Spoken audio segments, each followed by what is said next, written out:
Entramos ya en territorio de la mesa de expertos número 2, que es la que dedicamos a financiar proyectos en momentos de incertidumbre, que yo creo que al final aquí todos, el que más o el que menos, tiene un poquillo de incertidumbre con lo que está ocurriendo en todos los ámbitos.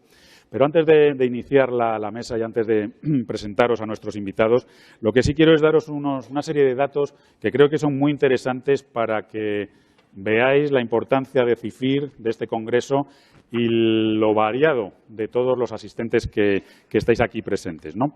No podemos repasar todas las categorías, pero sí las más importantes, no las más importantes, perdón, sino las mayoritarias, las que más presencia tienen. El 13,4% de los asistentes sois agrónomos y profesionales de la agricultura. Hay un 10% que son agencias inmobiliarias, un 9,8% agricultores, 7,5% tasadores, 7,1% propietarios de activos, un 6,8% de los asistentes que son representantes de la administración pública y un 5,6% que son representantes de entidades financieras. Estos porcentajes suman aproximadamente un 60% y hasta completar el 100%, pues tenemos otras actividades, otras categorías como pueden ser inversores agrícolas, fondos de inversión, empresas de tecnología agrícola o empresas de servicios agrícolas. Así que, como podéis ver, lo dijimos al principio del Congreso, pero es verdad, está representado todo el sector, toda la cadena. Hecha esta fotografía de la asistencia, que yo creo que era interesante, cambio el papel de presentador y paso a mi papel de moderador. Un papel que tengo el placer de compartir con nuestros invitados en esta mesa de expertos que, como os decía, lleva por título Financiar proyectos en momentos de incertidumbre. Me acompañan en esta segunda mesa de CIFIR 24, de izquierda a derecha, Lorena Ruiz Ponce, responsable de negocio agroalimentario Santander España. Lorena es licenciada en Económicas, lleva 18 años en Banco Santander, de los cuales 11 ligados al sector agroalimentario. Los que la conocéis lo tenéis muy claro, es una apasionada del sector agroalimentario, lo impulsa y apoya allá donde va y ha conseguido hacer de Santander Agro una marca de referencia en España para el sector, focalizando en innovación, digitalización y sostenibilidad económica, social y medioambiental. Lorena, bienvenida y muchas gracias por acompañarnos. Muy buenos días a todos. Antonio Fernández Hernando, presidente de Armanext. Antonio es economista, Executive MBA por IES, cuenta con más de 25 años de experiencia en el sector financiero, ocupando posiciones directivas de distinta responsabilidad. Ha trabajado en instituciones como Merrill Lynch o UBS y toda su carrera ha estado relacionada con los mercados de valores y de capitales. Desde su fundación en 2008 preside Armavex y Armenext. Actualmente está dirigiendo su actividad a ayudar a las pymes españolas y de Latinoamérica en su crecimiento e internacionalización, utilizando los mercados de valores y realizando operaciones corporativas. Antonio, bienvenido. Muchas gracias. Unai Castañón, que es socio en Arcano Partners, licenciado en Ingeniería Superior, especializado en Mecánica por la Universidad Simón Bolívar de Caracas, Venezuela, y máster en Bolsa y Mercados Financieros por el Instituto de Estudios Bursátiles en Madrid. Unai es socio de Arcano Investment Banking, responsable del sector Food and Beverage, asesora también a empresas agribusiness como productores y cubriendo modelos de negocio business to business y business to consumer. Unai, bienvenido. Muchas gracias. Buenos días. Y la última de las ponentes, pero no por ello, como se suele decir, menos importante, es Sandra Daza, directora general de GESVAL.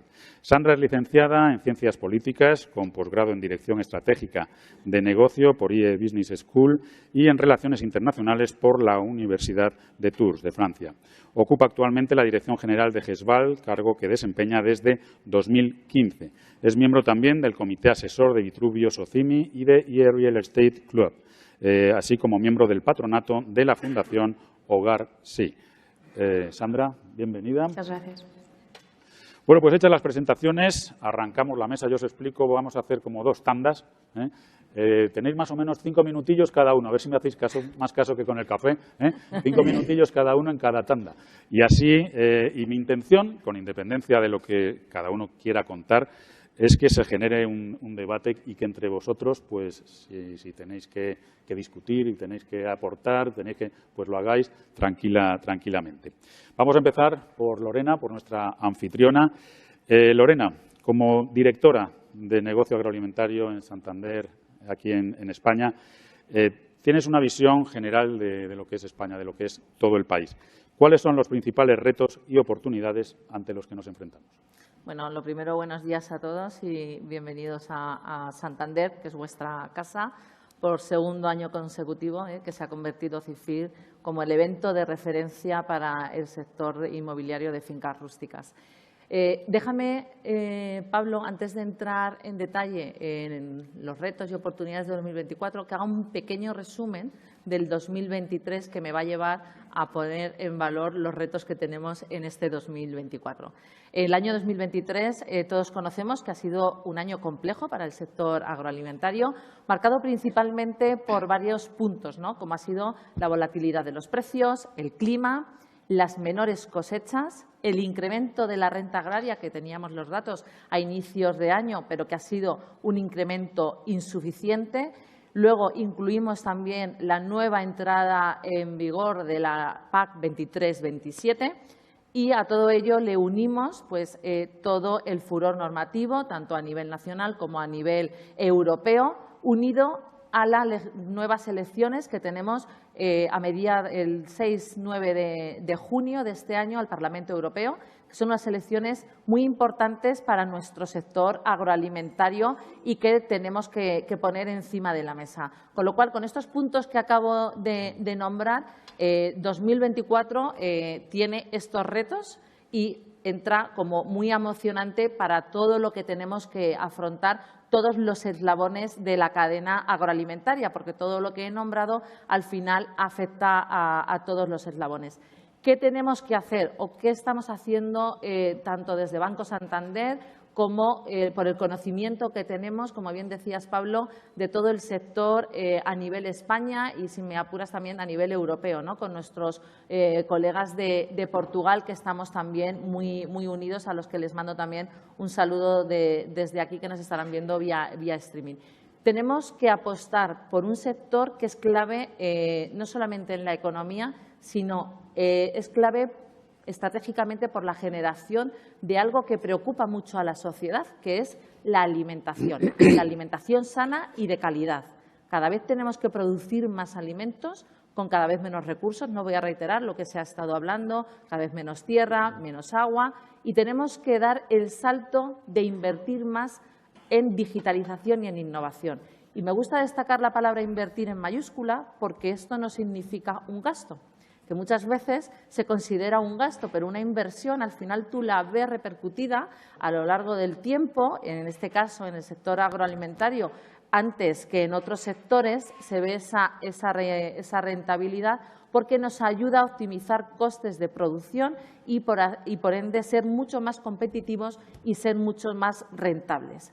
Por ello, ¿qué tenemos que hacer? No solamente invertir en digitalización, sino invertir en aquello que realmente nos va a aportar valor, porque la digitalización y la innovación ocupa mucho, pero luego hay que ir concretamente a cada uno de los sectores. Por lo tanto, esto de invertir en digitalización y en innovación es esencial para luego también llevarnos a ser más sostenibles. Es decir, tenemos que saber qué está pasando en nuestra tierra y tenemos que conocer la tierra de abajo arriba, que muchas veces es esencial saber que tenemos los microorganismos que tenemos en la tierra para poder alimentarlos y para poder tener esa rentabilidad y que lo que vayamos incorporando a la tierra sea bueno no solamente para el momento puntual, sino para a lo largo de la vida.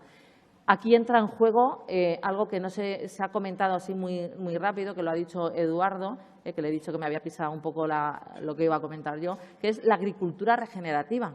La agricultura regenerativa es algo que los agricultores que han empezado con la agricultura regenerativa hace años están viendo que es algo súper rentable a fecha de hoy. Tenemos carencias los primeros años que no somos más rentables, pero tenemos que impulsar esta agricultura regenerativa que nos va a llevar a ser más sostenibles y a cumplir toda la normativa europea que tenemos encima de la mesa y que cada vez sabemos que va a ser mucho más exigente.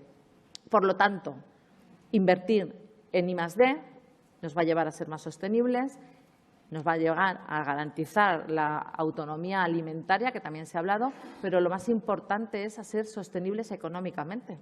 Nuestro sector tiene que ser sostenible económicamente para que pueda seguir aportando al resto de los puntos de medioambiental y social sosteniblemente, ¿no? Yo creo que todos los que están aquí representando al sector, más todos los que están trabajando en estos momentos en el campo, hacen una labor espectacular que se tiene que poner encima de la mesa. Y otro de los grandes retos es comunicar y poner en valor lo que este sector hace. Saber de dónde viene un tomate, saber lo que cuesta cultivar una almendra, saber lo que cuesta cultivar un pistacho, para valorar y no comunicar que los alimentos están muy caros, que es que, ojo, los agricultores, que parece que se están haciendo de oro, sino conocer realmente todos los costes de producción que hay detrás de cada uno de los alimentos que nos llevamos a la boca, por suerte, al menos 3 veces al día, y que la alimentación es algo clave para los humanos, la alimentación y la salud. Y en este sector, vosotros sois lo que los estáis potenciando y tenemos que seguir impulsándolo. Y desde el banco, no voy a entrar más, luego ya comentaré, pondré encima de la mesa todas las herramientas, todas las palancas que tenemos pues, para conseguir esta alimentación sana y, sobre todo, que nuestro sector sea un sector valorado y que sea un sector que se ponga encima de la mesa el esfuerzo diario que hace y que los alimentos caros, que no son caros, pero la etapa de los alimentos baratos creo que ha pasado a la historia. Y hay que valorar que 1 litro de leche no podía costar menos que lo que les cuesta a los agricultores producirlo, y igual con el resto de productos agroalimentarios, ¿no? Y yo creo que eso es esencial, conocer bien desde abajo para construir hacia arriba lo que es el sector y lo que conlleva, ¿no? Y que todos queremos tener salud, y la salud viene, una parte muy importante, por los alimentos que nos llevamos a la boca cada día. Una parte muy importante, Lorena, lo que has comentado. Yo la verdad es que ya me repito mucho en distintas jornadas, siempre lo digo, pero es que es así. En Japón tienen una asignatura desde los 9 años hasta los 16, donde los niños aprenden lo que es su sector primario y aprenden tanto a cultivar como luego a cocinar. Entonces, tienen una percepción integral de lo que es el sector y un respeto enorme tanto por los productores como por toda esa cadena alimentaria. Ellos tienen una dieta muy parecida a la nuestra, la dieta japonesa, posiblemente más rica en pescado, pero muy parecida a la dieta mediterránea. Y esta medida la tomaron cuando empezaron a ver que los jóvenes, que los niños, se despistaban y empezaban a desviarse de esa dieta sana para ellos, ¿no? Yo creo que es importantísima esa parte de comunicación y de formación. Y como bien dices, Lorena, no hay sostenibilidad sin rentabilidad. Eso es imposible. Y estamos hablando de un sector que es estratégico, estamos hablando de un sector que en lo medioambiental, en lo agronómico, está, yo creo que evolucionando en pocos años una barbaridad, pero quiero saber si en la parte de ingeniería financiera, en la parte económica, en la parte que sustenta precisamente esa sostenibilidad económica, también estamos avanzando. Y por eso hoy queremos, con Antonio, introducir un concepto muy conocido en el mundo inmobiliario urbano, y posiblemente menos conocido en el rural o en el agrícola. Vamos a hablar de SOCIMIs, que son, salvo que mi departamento de documentación se haya equivocado, son sociedades anónimas cotizadas de inversión inmobiliaria. Y vamos a ver si ese concepto es trasladable al mundo agrario. Antonio, en primer lugar, aunque yo creo que aquí casi todos, o muchos por lo menos, sabrán lo que es una SOCIMI, pero ¿qué es una SOCIMI? ¿Es posible esa SOCIMI agrícola? ¿Y en qué consiste vuestra propuesta? ¿En qué estáis trabajando? Perfecto. Bueno, pues muchas gracias a la organización, muchas gracias por la presentación. Y antes de nada, pues un disclaimer. Soy eminentemente financiero y soy más del mundo del metro cuadrado que de la hectárea. Y antes pues me gustaría, para que entendáis la situación, haceros unas cuantas preguntas. ¿Vosotros cómo veríais tener una sociedad con un régimen tributario especial y singular que se dedique al alquiler de bienes inmuebles y tribute al 0%? ¿Qué opinaríais de un tipo de sociedad que tenga un régimen tributario especial y que esos bienes inmuebles si los tenéis alquilados y dentro de 3 años los vendéis, todas las plusvalías tributan al 0%. ¿Qué pensaréis de una empresa que permitiese a las unidades familiares, después de varias transmisiones, tener agrupada toda la unidad productiva y poder recibir puntualmente el fruto optimizado de todas las tierras que dejaron sus padres y abuelos?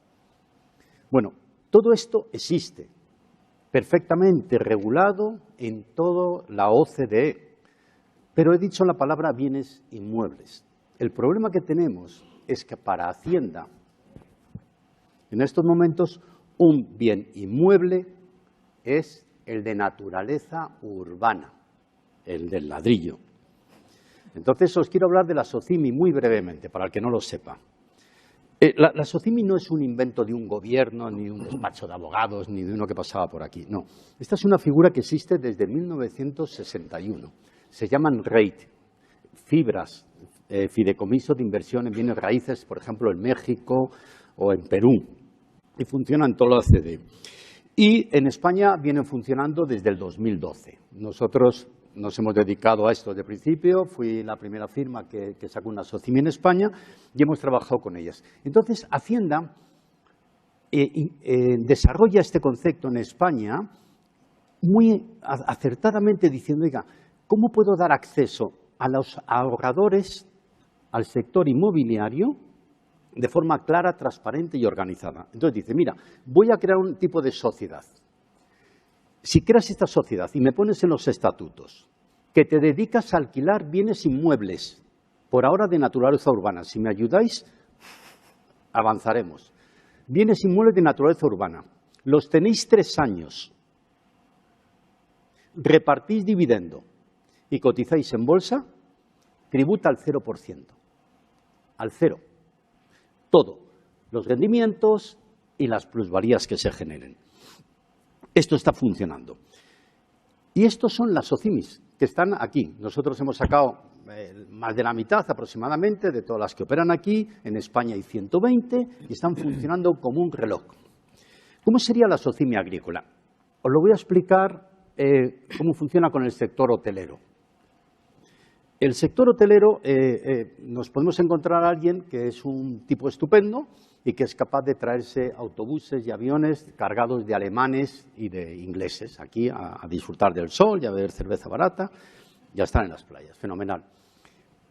Y hay otra familia, en Denia, en Marbella o donde queráis, en Baleares, que ha heredado un magnífico hotel en la costa, pero que no se dedican a esto, que es médico o cualquier otra actividad, pongamos incluso financiero, en el peor de los casos. Y entonces dices, el que trae alemanes, ingleses, dices, oiga, yo no tengo 25 o 30 millones de euros para invertir en un terreno, en comprarme un inmueble.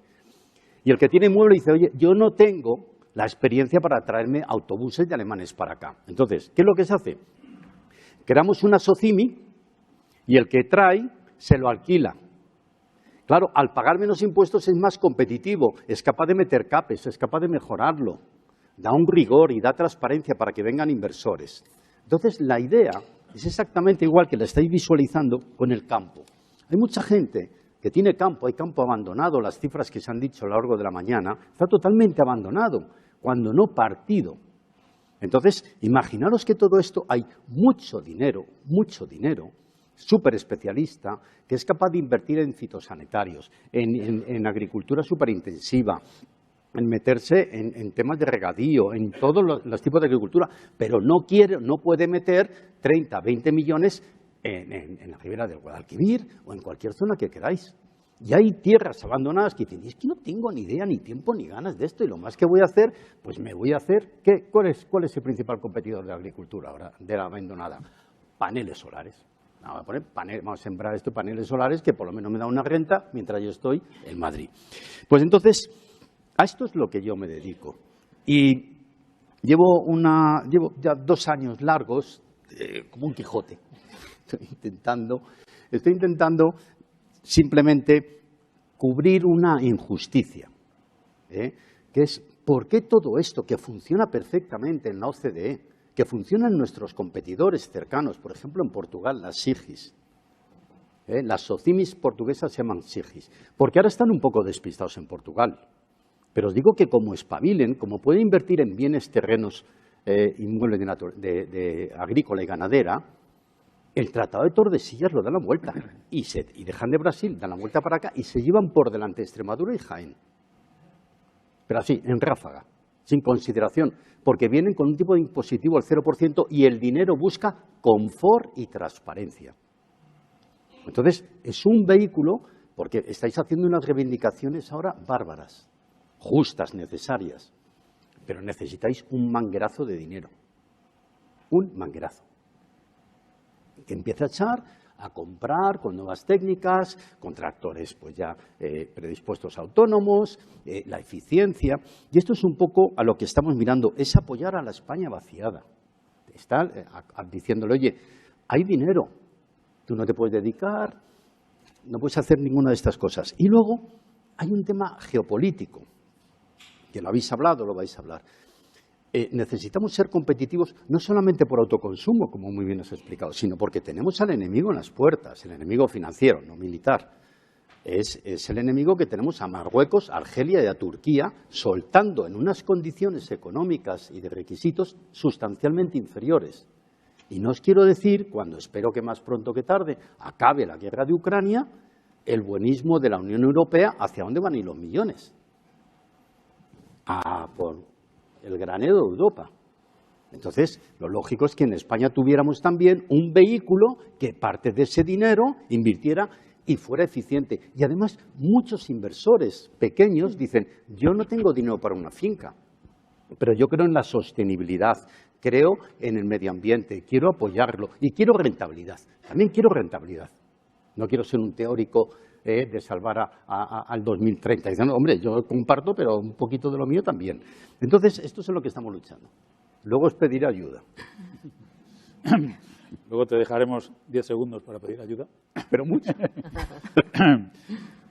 Bueno, Unai, acabamos de conocer con Antonio pues lo que es una SOCIMI y ese posible desembarco en el medio rural y a nivel agrícola. Queremos conocer contigo también otro concepto que también le vendría muy bien al sector agroalimentario, al sector inmobiliario rural, que es el sale and leaseback. ¿En qué consiste una operación de sale and leaseback? ¿En qué formatos nos la podemos encontrar? ¿Qué beneficios y consideraciones puede aportar este tipo de operaciones? Gracias, Pablo. Bueno, yo creo que las SOCIMIs también puede ser una herramienta combinada, ¿no? con un sale and leaseback que puede ser muy potente, ¿no? para España. No creo que en esta sala nadie sepa lo que es un sale and leaseback. El principio es muy sencillo y lleva mucha historia, ¿no? Al final, un productor, un gestor y dueño de tierras decide vender la tierra a un tercero, un inversor. El inversor se la alquila de vuelta a y para poder seguirla explotando. Y ese es el principio básico del sale and leaseback. No descubrimos nada aquí. La pregunta es, ¿por qué? ¿No? ¿Por qué voy a utilizar un sale and leaseback cuando vivo en un entorno económico muy estable en Europa, con una banca muy sofisticada y muy competitiva? Y al final, no es que un producto sea mejor que el otro, incluso son productos compatibles. La génesis de esto pues viene un poco que el tenedor o el inversor de ese sale and leaseback va a adquirir una tierra, ¿no? Y eso de alguna manera le permite reducir el nivel de riesgo frente a lo que puede ser, por ejemplo, una entidad bancaria en un préstamo hipotecario, por poner un ejemplo fácil, que tiene solamente una garantía y la garantía pues tiene cierto riesgo siempre de ejecución o por lo menos un plazo diferente, ¿no? Eso le permite al tenedor de la tierra, a ese inversor, ser competitivo en las yields de ese sale and leaseback, ¿vale? Y eso es un poco lo que estamos viviendo ahora. Para que tengáis una idea, en Australia, que es uno de los países que lleva ejecutando este modelo desde hace muchísimas décadas, en el 2014, no hace mucho tiempo, hace 10 años solamente, el sale and leaseback tenía una yield del 10% en el agri. Ahora estamos hablando de yields por debajo del 6%. ¿vale? Eso, de alguna manera, posibilita más actividad económica y, por supuesto, más flujo de dinero en el sistema rotando. Luego, por un lado, el inversor que se beneficia de eso, se beneficia también de unas rentas históricamente yields superiores a las inflaciones a largo plazo, ¿vale? Y sobre todo que tienes un activo que está destinado al sector alimentario. El sector alimentario, como todos sabemos, está en crecimiento constante, la población sigue creciendo, hay necesidades cada vez mayores, pero la tierra es escasa y finita. Y por lo tanto todo esto va adquiriendo más valor y por lo tanto al final para ese inversor pues es un seguro casi de vida, ¿no? Y de alguna manera el vendedor, en este caso pues el agricultor o incluso alguien más sofisticado como puede ser un fondo de private equity que se han introducido en el sector y han hecho este tipo de operaciones, es una inyección de capital inmediata, ¿vale? Y no solamente eso, sino que es una inyección al 100% del loan to value. Muy pocas financiaciones te pueden dar el 100% del loan to value y que de alguna manera existe una flexibilidad muy amplia para poder utilizar esos fondos y destinarlos a los usos que uno quiera darle, ¿no? Eso por un lado. Luego, el sale and leaseback lo podemos complicar todo lo que queramos y sofisticarlo al máximo, ¿vale? Desde una operación muy sencilla, que es la que he dicho, oye, yo te compro una tierra y luego te la alquilo a un tipo fijo que puede estar en el entorno del 5 o 6% con una indexación al IPC, eso pues modelo básico, pero también hemos visto y hemos trabajado con clientes muy relevantes en esquemas de profit sharing y eso significa que podemos utilizar parte de lo anterior, pero añadiéndole alguna capa adicional variable, que es decir, oye, sobre toda esta rentabilidad que tú tienes del negocio de explotación, yo voy a capturar un tanto por ciento adicional. De todas maneras, de esa forma, voy incrementando el blended de yield que obtengo como inversor. Y luego también, cada vez más, y es una gran noticia, existen formatos más híbridos de gente que conoce más el campo, inversores más cercanos al campo, que de alguna manera te ofrecen no solamente comprar la tierra, sino también comprar los activos en producción, incluyendo los árboles. Y eso de alguna manera libera muchísimo dinero al agricultor para poder crecer, ¿no? En definitiva, en España estamos muy atrás en comparación con países como Estados Unidos, como Australia, ¿no? Por ejemplo, Estados Unidos, para que tengáis una idea, a día de hoy, más del 40% de la tierra agrícola está ya en formato de alquiler, ¿vale? Muy profesionalizado el campo en Estados Unidos. Creo que vamos a ir para allá y no solo eso, sino que también están entrando perfiles de inversores nuevos, ¿vale? Ojalá las SOCIMI sean uno de ellos, que de alguna manera posibilitan o accionan transacciones que no se podían hacer en el pasado, porque un fondo de pensión pues tiene unos requerimientos de inversión mínima a los que a lo mejor a veces no nos podemos permitir por simplemente tamaño de tierra, ¿no?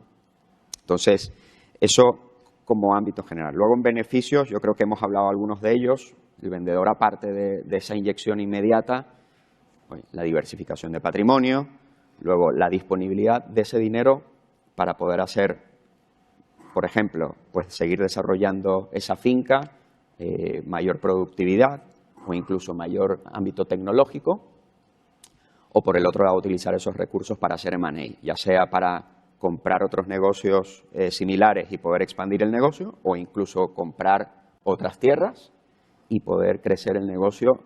Es más, que esas tierras se las vendas al mismo inversor que te ha hecho la primera operación de sale and leaseback y por lo tanto generar una rueda virtuosa que de alguna manera haga crecer el negocio en sí, ¿no?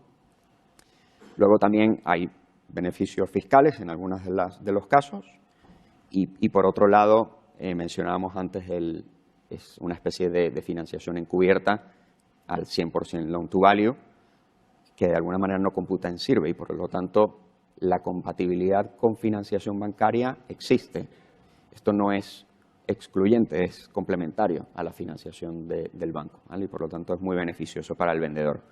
Y el comprador lo hemos mencionado, ¿no? A largo plazo las yields han superado la inflación, por lo tanto es una inversión muy segura y atractiva.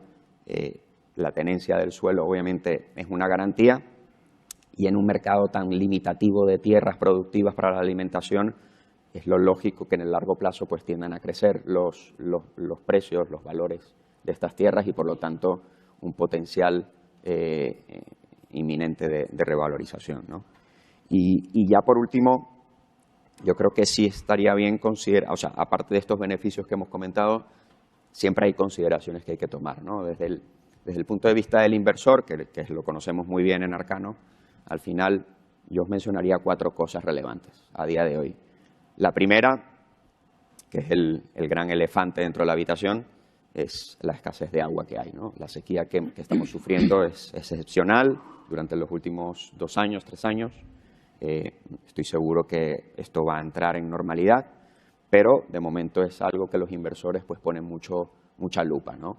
Y tener esa garantía de agua, la permisología, las concesiones, incluso si se ha construido balsas o tenemos pozos en las fincas, pues de alguna manera es parte de ese seguro, ¿no? Para poder hacer una operación. Luego el segundo bloque, os diría que lo que más estamos viendo son los tipos de cultivos, ¿no? Yo diría cultivos permanentes, leñosos, de olivar, frutos secos, frutas tropicales, por ejemplo el aguacate está siendo muy atractivo y muy rentable, y están poniendo mucho foco ahí, ¿no? Y yo creo que tercero, pues la finca en sí, ¿no? La finca es verdad que por un lado el tamaño sigue siendo relevante para este tipo de inversores.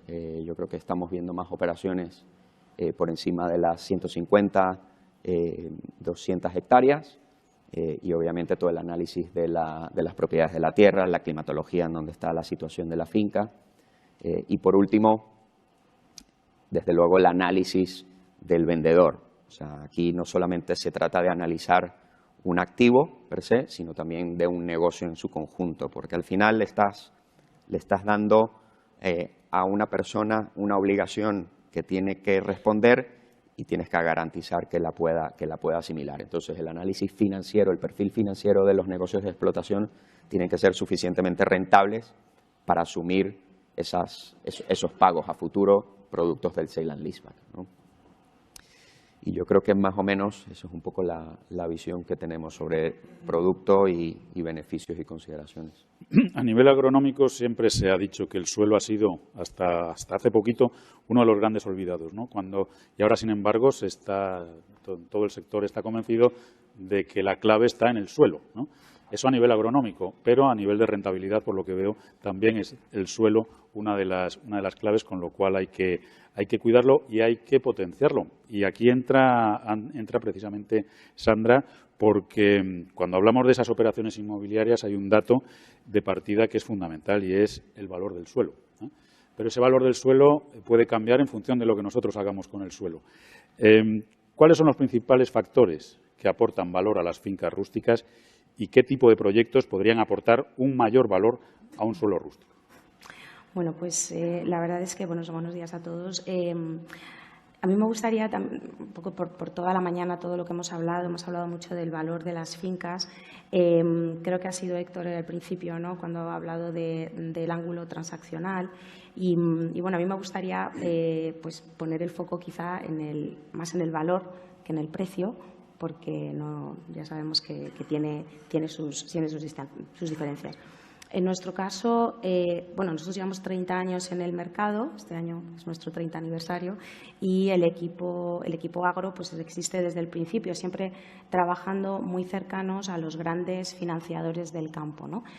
Muy cercanos a las entidades financieras, y en ese sentido estaríamos hablando del valor de las fincas rústicas, y siempre desde un ángulo de tasación dentro de la normativa que regula a las sociedades de tasación. Sin embargo, también pues, hay otro ángulo, efectivamente, que es el de qué aporta pues una mayor revalorización y, por lo tanto, alcanzar mejores precios en fincas rústicas, y ahí estaríamos más desde el punto de vista del asesoramiento al comprador, ¿no? Pero siempre desde un ángulo de precio y no tanto de valor, ¿no? Pero haciendo una síntesis, porque hay muchos factores, la verdad, que impactan en en el valor, pues hemos sintetizado en 4, básicamente, ¿no? Y muchos han salido aquí, pero realmente no por orden de relevancia, pero sí desde luego son todos ellos muy relevantes a la hora de asignar valor. Hablaríamos sobre todo de la accesibilidad, ¿no? Y no solamente de las comunicaciones, sino también de su cercanía a determinados centros económicos y núcleos urbanos, y es especialmente relevante con qué instalaciones cuenta esa finca. Es cierto que, por ejemplo, a efectos de tasación, como bien sabemos, pues nuestra normativa tiene ciertas restricciones, la normativa que regula el Ministerio, a efectos de tasación, y es verdad que hay ciertas instalaciones que son inherentes, relevantes y necesarias para la propia actividad de esa producción, y sin embargo no son valorables a efectos de financiación, porque no son instalaciones fijas, por ejemplo, ¿no? Y ahí pues hay una parte didáctica relevante que hay que explicar a nuestros clientes, pero sin embargo sí, evidentemente tienen un valor y por lo tanto se pueden valorar fuera del propio informe de tasación. Hay un asunto absolutamente relevante, que es los usos, los aprovechamientos, qué nos permite el planeamiento, qué limitaciones urbanísticas tienen cada uno de los usos, qué protecciones tienen y, sobre todo, qué nos puede impedir desarrollar determinadas actividades agropecuarias en esas fincas. Ahí quizá pues es algo que miran mucho los inversores, ¿no? Y se intenta hacer una due diligence muy detallada. Y luego, evidentemente, como bien decía Unai, pues hay muchas diferencias en relación a fincas pues agrícolas, ganaderas, forestales, cinegéticas, ¿no? Y luego, pues evidentemente, cultivos de mayor rentabilidad, como hablábamos del regadío u otros, y luego otros con unas menores rentabilidades. En relación a las instalaciones, que son un poco y a la tecnificación, un poco son a veces los grandes olvidados, ¿no? por lo que comentaba en relación a efectos de tasación, ¿no? Pero es básico entender cuál es la tecnología aplicada a la innovación. Aportan muchísimo valor a estos activos. Qué sistemas de tratamiento, creo que lo ha comentado Lorena, ¿no? El conocimiento del suelo de abajo arriba, qué sistemas de tratamiento y de análisis se hace de esos suelos, qué sistemas de riego implementan, porque son realmente al final la clave de la rentabilidad y cuánto impacta en la rentabilidad, que al fin y al cabo pues es el factor más importante del valor, ¿no? Pozos autorizados, hemos hablado también de balsas de riego. Al final, a efectos de plantear un business plan y de analizar, como bien decían al principio en la anterior mesa, bueno, pues los Excel a veces aguantan todo, pero hay determinados factores a futuro que tienen mucha relevancia a efectos de hacer un business plan de rentabilidad de ese activo, que algunos son estos, pero a efectos de tasación quizá, pues yo creo que estos 4 podrían ser los más relevantes. Hay una cuestión que a mí me preocupa mucho, que es la parte de regadío, ¿no? La tendencia que hay ahora a demonizar un poco al regadío, que si agroclimáticamente a lo mejor tiene su justificación, con datos en la mesa, no lo sé, pero lo que está claro es que generaría un auténtico terremoto fiscal, económico, de valoración, porque claro, no tiene nada que ver una tierra de secano con una de regadío. Pero bueno, nos iríamos a otros temas luego, que tratamos en otro momento, o luego, si quieres, lo retomamos un poco. Sí. Volvemos contigo, Lorena. Siempre se ha dicho que el sector agroalimentario es un sector conservador, tradicional. Los que pertenecemos a él sabemos que cada vez menos, ¿no? Se está poniendo a tono con temas de digitalización, con todo el tema de modernización de explotaciones, con todo el tema de gestión de datos. Todo eso está ahí, en el campo, y se lo piden. Pero todo eso cuesta dinero.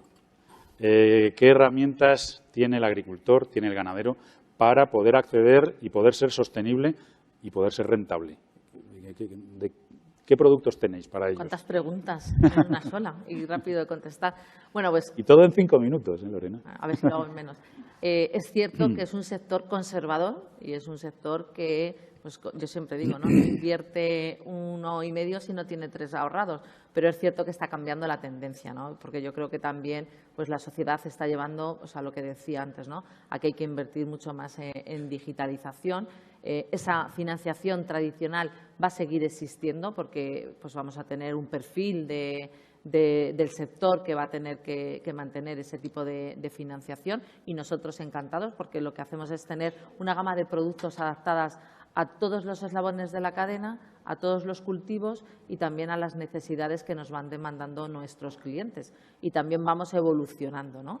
Esa financiación tradicional existe, existirá y la tendremos, pero vamos dando saltos hacia apoyar a todo lo nuevo que está viniendo al sector en los últimos 3 años, que está aquí muy bien representado, como son las líneas de financiación específicas que tenemos para los cultivos de alto valor que se están hablando aquí, ¿no? Y que se hablarán luego también en los distintos talleres que vamos a tener a lo largo del día. Cultivos de alto valor, frutos secos, aguacates, kiwis, todo lo que realmente genera valor, da más valor a la tierra y da más rentabilidad al sector. Ahí tenemos líneas de financiación con garantía hipotecaria tradicional hasta 4 años en función del sector, del cultivo, y que nos adaptamos a esos ciclos productivos con cuotas crecientes para que cultivos como el pistacho, que todos sabemos que cuesta mucho más en la entrada en producción. Y luego también conoces que el año pasado, creo que el año pasado ya no, estamos en el 24, en el 22, también que están aquí el equipo, parte del equipo de Agromillora, firmamos un leasing de plantas porque nos lo estaba pidiendo también los clientes. Entonces, y decíamos, ¿y por qué no lo vamos a poder hacer? Pues nos pusimos a trabajar el equipo de Agromillora y el equipo de Santander, sacamos adelante el leasing de plantas para impulsar pues, el agricultor o el inversor que quiera, pues que haga esa financiación por leasing. Eso ha sido disruptivo y diferente, ¿no? Luego, también hemos lanzado en febrero del 2022, lanzamos el Fondo AgroSmart, que lo ha mencionado antes Olga. El Fondo AgroSmart es un fondo en el que tenemos 500 millones de euros, 100 para entrar en equity, ya hemos entrado en alguna compañía, y el resto, 400 millones para impulsar negocios y proyectos, que muchos de ellos son Project Finance. Tenemos aquí, que también está representado por mis compañeras, por Teresa y por Maite, que están haciendo un trabajo excepcional para sacar adelante estos proyectos que nos están ayudando, junto con lo que es la marca Santander y Santander Agro, a posicionarnos como los líderes en el sector de la transformación de España y de parte de Europa, ¿no? Entonces, ¿tenemos financiación tradicional? ¿El sector tiene una parte de tradicional y la va a seguir manteniendo? Sí, pero nos adaptamos también. Oye, pues el conocimiento que tenemos, la red que tenemos comercial y luego los clientes que tenemos, que son lo mejor que tenemos porque nos ayudan muchísimo, pues eso hace que podamos construir juntos, yo creo que la agricultura del futuro, y una agricultura del futuro además rentable, competitiva, sostenible y fuerte, ¿no? Y que da valor a todos estos agricultores, que también se ha mencionado antes por Isabel Bombal, que van a empezar a desaparecer porque la edad media es muy alta.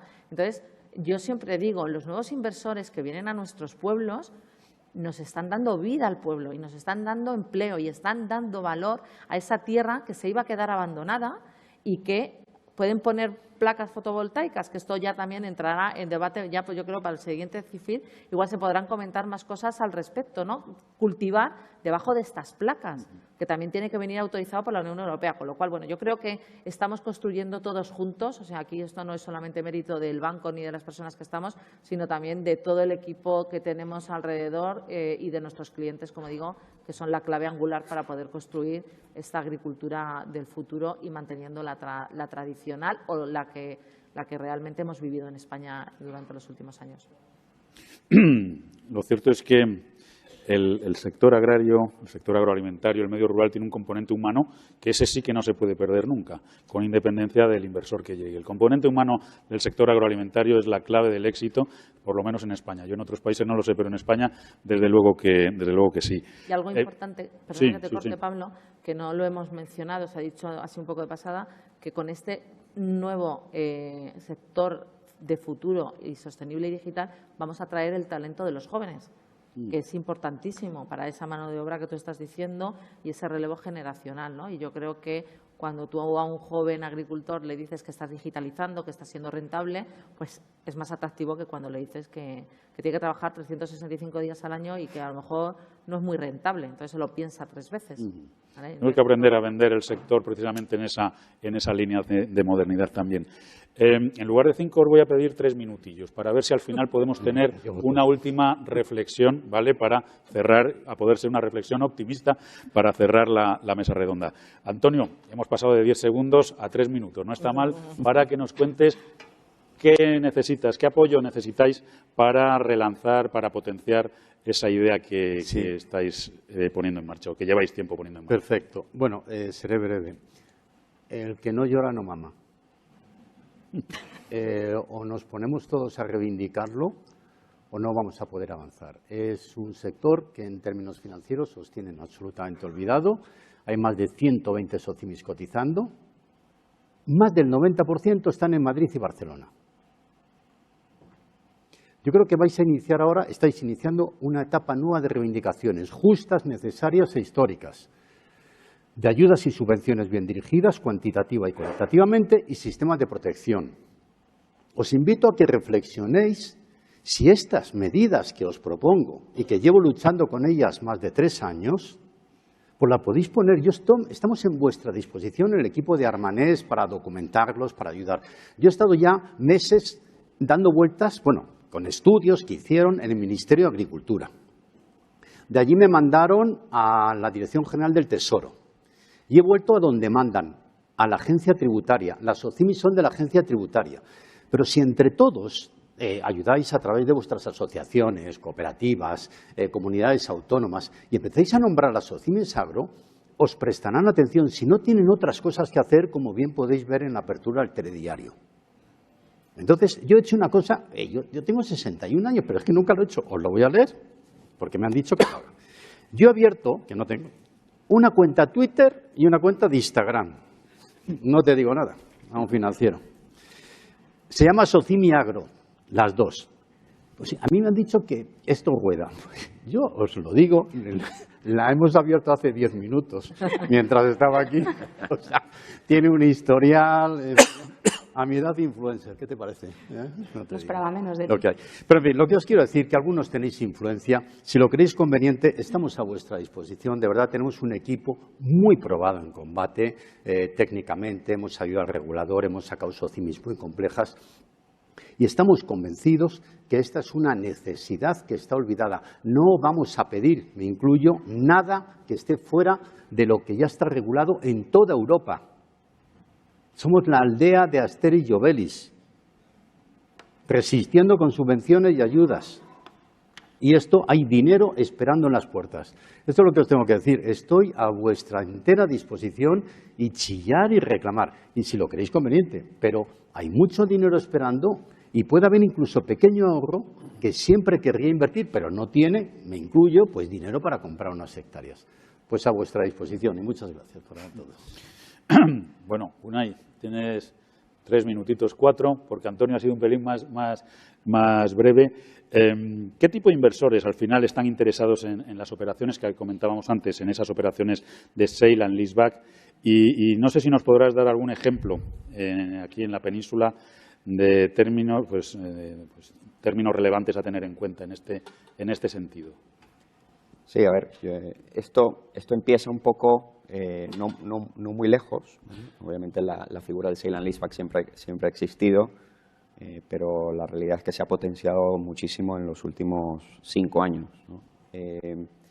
Probablemente producto de que el private equity entra en el mundo agrícola por primera vez con mucha fuerza. Y de alguna manera cuando va a entrar un private equity, pues obviamente son compradores más de negocio que de tierras, pero la realidad de la casuística de las operaciones les lleva a adquirir las tierras también, ¿no? en esas operaciones de negocio. Y lo que hemos visto es cómo han accionado el modelo de sale and leaseback, muchos de ellos, para rentabilizar aún más sus negocios y hacerlos crecer más rápido, ¿vale? Ejemplos hay varios, no son muchísimos, pero hay varios. El caso de Cítrico, una participada de Miura, como sabéis, es una de las compañías más rentables del sector y con más potencial de crecimiento, no solamente en el hemisferio norte, sino también en el hemisferio sur. Hizo una operación de sale and leaseback con PSP, fondo de pensiones canadiense, por alrededor de 150 millones en el 2022. Y eso no ha parado. PSP ha hecho alguna otra operación adicional, comprando alrededor de 7.000 hectáreas más o menos a Atitlán, que tenía algunas tierras también gestionando con la propiedad. Y también ejemplos como SLM Partners, que compraron pues 300 hectáreas, que es una cantidad mucho más reducida en Murcia, de distintos cultivos. Por lo tanto, cada vez más vamos escuchando que el modelo se va activando. Y volviendo un poco a la pregunta, Pablo, yo creo que una vez hecho todo ese ejercicio, ya vemos cómo van entrando nuevos actores, ¿no? Están los fondos de pensiones, obviamente, que han sido un poco los que han abierto la lata. Aquí, obviamente, el modelo es más directo, es, oye, yo compro la tierra, el real estate, y te lo alquilo de vuelta a una tasa fija indexada a IPC, por poner un ejemplo, ¿no? Y eso al final es lo más tradicional. Luego, hemos visto que también las aseguradoras pues van cogiendo cada vez más interés. Es un player que no ha entrado directamente en el sector, pero de forma indirecta sí que lo ha hecho a través de fondeo en fondos que sí que invierten en agri. El beneficio de esto es que el modelo se parece mucho al del fondo de pensiones, pero sus tickets de inversión son inferiores. Por lo tanto, beneficia a una industria agrícola como la de España, ¿no? Por tamaño. Luego los family offices también, dado que tienen muchísima experiencia en el modelo inmobiliario urbano, históricamente, ya han puesto un poco el ojo en el sector agrícola y ya les estamos viendo también con muchísimo interés para poder hacer operaciones en ese ámbito, ¿no? Luego, ya en última instancia, y yo creo que es muy relevante, los fondos agri, ¿no? Fondos agri me refiero a fondos que han creado probablemente provenientes de industrias agrícolas, ¿vale? Son conocedores de la industria, tienen menos miedo de hacer una operación un poco más compleja y pueden cubrir un abanico mucho más amplio, ¿no? Desde, yo te puedo dar el típico sale and leaseback que hemos mencionado anteriormente, pero también puedo comprar un poquito más, incluso hasta el mismo árbol, ¿no? Y que de alguna manera te aligere absolutamente y te doy una especie de management fee por esa explotación, que sería ya casi el extremo, y ahí es donde se puede hacer cualquier abanico de operación, ¿no? Lo bueno es que ya están aquí, y hemos mencionado antes algunos actores, pero por ejemplo Nuvin, Fiera también ha entrado, Climate Asset Management también han estado involucrados en alguna operación. Por lo tanto, estamos viendo cómo se va construyendo un perfil mucho más diverso, más profesional, que de alguna manera va a poder cubrir necesidades del mundo agrícola que no podíamos tener antes, ¿no? Y en cuanto a términos, yo creo que por dar un pequeño gaño, cada operación es de su padre y de su madre realmente, pero bueno, podemos decir que una hectárea de regadío la hemos visto más en el entorno de los 30.000, 40.000 euros hectárea. Modelos son normalmente más de media 20 años o más en formato alquiler.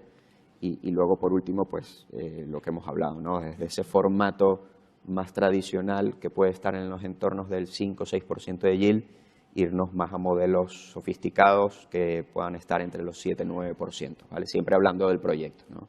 Luego también, como decía, la complementariedad con bancos, por ejemplo, el caso de Santander, que está muy metido en el sector, pues puedes rentabilizar aún más esa inversión, ¿no? que vamos haciendo, ¿no? unos movimientos, unas inversiones que en cualquier caso yo creo que hay que tomarlas ya con naturalidad en el medio rural, ¿no? Porque vienen a solucionar problemas, muchas veces parece que vienen a quitarnos, no, vienen a solucionar un problema, a cubrir un área que se ha quedado descubierta por completo, ¿no? Entonces yo creo que hay que empezar a darle naturalidad y abrir un poco las puertas a esas posibilidades. Sandra, te voy a pedir casi un imposible, ¿no? Pero es que nos hagas una valoración de la situación actual del sector inmobiliario rústico y, sobre todo, que nos digas, te lo voy a decir así un poco llanamente, por dónde van los tiros. Es decir, qué demanda la gente, qué busca la gente y qué tendencias. Y eso en 2 minutos. 3. Vale. Bueno, pues yo creo que, si te parece, damos unos titulares, porque a lo mejor sí. así queda. Te dejo 4, porque yo creo que al final la última reflexión no nos va a dar tiempo, así que te dejo 4 minutos. Yo creo que, bueno, por contexto, ¿no? Por contexto actual, algunos titulares que me parecen relevantes como dato. El primero es que España es una potencia mundial y es el 7º productor agroalimentario en el mundo.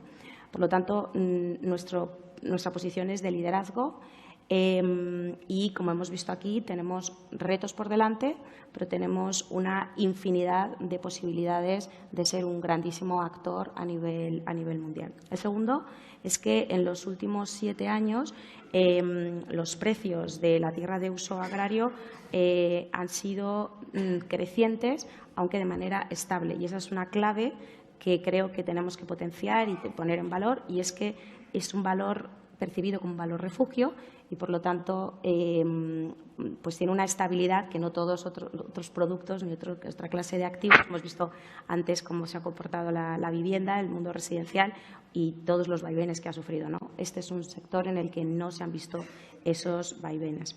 Y luego, un tercer titular que me parece muy relevante también es que la transmisión de propiedades de naturaleza rústica desde octubre 22 a octubre 23 ha aumentado en prácticamente un 11%.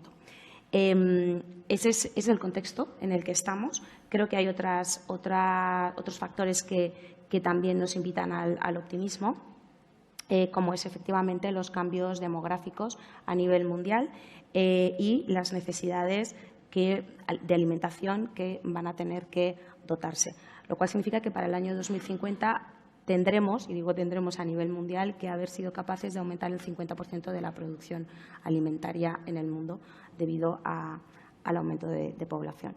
Por lo tanto, siendo actores principales, siendo ya una potencia con la llegada de inversores institucionales, y de hecho creo que ese es otro de los grandes temas, ¿no?